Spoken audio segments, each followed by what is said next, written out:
కోనసీమ జిల్లాలో విష జ్వరాలతో ప్రజలు మంచం పట్టారు. వైరల్ జ్వరాలతో వణికిపోతున్నారు. వాతావరణంలో వచ్చిన మార్పుల కారణంగా సీజనల్ వ్యాధులు విజృంభిస్తున్నాయి. మొదటగా జ్వరం వచ్చి తర్వాత డెంగ్యూ లక్షణాలు కనిపిస్తాయి. కోనసీమ వ్యాప్తంగా ప్రభుత్వ ఆసుపత్రులు, ప్రైవేట్ ఆసుపత్రులు రోగులతో కిక్కిరిసిపోయాయి. ఇళ్ల చుట్టుపక్కల నీరు నిల్వ లేకుండా చూసుకోవాలని, పరిసరాలను శుభ్రంగా ఉంచుకుంటే దోమల వ్యాప్తి చెందకుండా ఉంటాయన్న రాజోలు ఆసుపత్రి సూపరింటెండెంట్ అపారి సూర్యనారాయణతో మా అంబేద్కర్ కోనసీమ జిల్లా ప్రతినిధి Bobby face to face. Konaseema వ్యాప్తంగా విషజ్వరాలతో అల్లాడుతుంది కోనసీమ జిల్లా. మొత్తం ఏ హాస్పిటల్, ప్రైవేట్ ఆసుపత్రి, గవర్నమెంట్ ఆసుపత్రులు అన్నీ కూడా కిక్కిరిసిపోయి పేషెంట్లతో కిక్కిరిసిపోయి ఉన్నాయి. ప్రస్తుతం మనం రాజోలు సూపరింటెండెంట్ మన సూర్యనారాయణ గారి దగ్గర ఉన్నాము. అండ్ ఒకసారి అడిగి తెలుసుకుందాం ఈ విషజ్వరాలపై. సార్ చెప్పండి సార్, విషజ్వరాలు తీవ్రంగా ఎక్కువగా ఉన్నాయి, ఎందువల్ల వస్తాయి సార్ ఈ విషయాలు? జ్వరాలు కొంచెం ఉన్నాయండి. వైరల్ ఫీవర్స్ సీజనల్గా వస్తుంటాయి. ఇవి ఈ ఈ రైనీ సీజన్లో అంటే కొంచెం దోమలు అవి ఎక్కువ పెరగడం వలన, తర్వాత కలుషితమైన ఆహారం తీసుకోవడం వలన ఎక్కువగా ఇవి జ్వరాలు వస్తున్నాయండి. ఒక ఫ్యామిలీలో ఒకళ్ళు ఎఫెక్ట్ అయితే మిగిలిన వాళ్ళు కూడా ఎక్కువ ఎఫెక్ట్ అవుతున్నారు ఫ్యామిలీలో.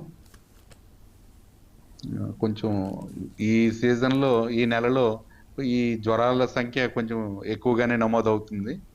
అలాగే వీళ్ళు ఎక్కువ మంది మెజారిటీ పేషెంట్స్ అవుట్ పేషెంట్గానే ట్రీట్మెంట్ జరుగుతుంది. 2-3% మటుకు అడ్మిషన్ల వరకు వెళ్తున్నారు. హై గ్రేడ్ ఫీవర్ వల్ల వామిటింగ్స్ అవి ఉండడం వలన కొంత డిహైడ్రేషన్కి లోనయ్యి వాళ్ళు అడ్మిషన్ చేయడం జరుగుతుంది.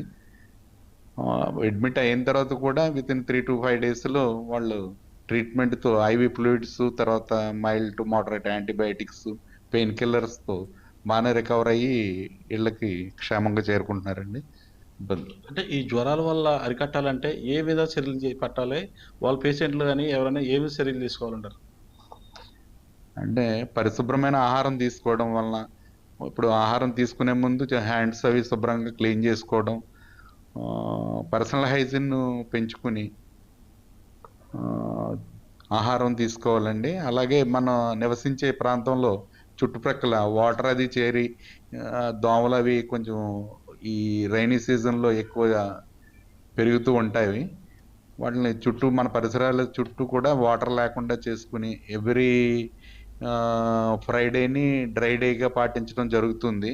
ఆ రోజు ఆ చుట్టుప్రక్కల ఉన్న వాటర్ని అంతా తొలగించి, ఆ వెసల్స్లో కానీ వాటిలో ఉండే వాటర్ని కూడా ఖాళీ చేపించి వాటిని డ్రై అంటే పొడిగా చేసుకుని చేయడం జరుగుతుంది. అలా చేయడం వల్ల వారంలో ఒక రోజైనా అక్కడ చుట్టుప్రక్కల దోమల్ని వాటిని బాగా నివారించుకోవచ్చు. దోమలు అవి లేకుండా ఉంటే మనకి దోమకాట్లకు లోను కాకుండా ఉండడం వలన ఈ డెంగ్యూ జ్వరాలు, మలేరియా జ్వరాలు ఇవి రాకుండా జరుగుతుందండి.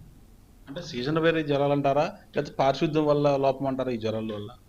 అంటే సీజనల్ ఇది కూడా దీనికి తోడయి కొంచెం ఎక్కువ అవుతుందండి. అంటే రైనీ సీజన్లో కొంచెం వాటర్ నిల్వ ఉండడం అవి జరిగి కొంచెం దోమలు అవి ఎక్కువ ఉత్పత్తి అవుతాయి. దానివల్ల కొంచెం ఇబ్బంది దోమలు కూడా. అంటే ప్రస్తుతం మన హాస్పిటల్లో పేషెంట్లతో కిక్కిసిపోయింది. అంటే ప్రభుత్వం తరపు నుంచి ప్రత్యేక శ్రద్ధ తీసుకోమంటున్నారా? ఏదైనా మీకు నిబంధనలు వచ్చినాయంట? ఫీల్డ్లో జరుగుతుందండి. డ్రై డే పాటించడం ఒకటి, ఇంటింటికి ఫీవర్ సర్వే జరిపించటం, దోమల్ని కంట్రోల్ చేసుకోమని పరిశుభ్రమైన ఆహారము ఏఎన్ఎంలు, ఆశా వర్కర్ల ద్వారా జనాలందరికీ తెలియజేయడం జరుగుతుందండి. ఇక్కడైతే మన ఏరియా హాస్పిటల్ రాజోల్లో అయితే ట్రీట్మెంట్ పార్ట్ నడుస్తుంది ఫీవర్ కేసులు. ఇది డాక్టర్ సూర్యనారాయణ గారు చెప్తున్నారు. ఇది వైరల్ ఫీవర్స్ సీజన్ బట్టే వస్తాయి ఈ ఫీవర్స్ అంటున్నారు. చుట్టుపక్కల ఉండే ప్రాంతాల్లో పరిశుభ్రంగా ఉంచుకుంటే ఎంతమంది తగ్గించవచ్చు, దోమల నివారణ తగ్గించాలని చెప్తున్నారు సూర్యనారాయణ గారు. కెమెరామెన్ చంటితో బాబీ, కోనసీమ ప్రతినిధి, 99 టీవీ నుంచి.